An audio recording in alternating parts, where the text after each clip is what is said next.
How to fix TikTok message not sending on Android phone. Hello guys, in today's video I'm gonna show you how to fix TikTok message not sending on Android phone. First, go to settings and then apps and apps again. Now go to TikTok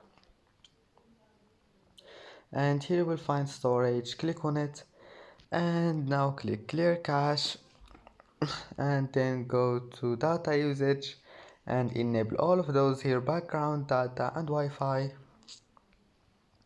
And now just go back and try again, and your problem must be fixed. And if that doesn't fix your problem, just restart your phone and your problem will be fixed. And that's it. Don't forget like and don't forget subscribe, and thank you for watching this video until the end, and see you in the next video.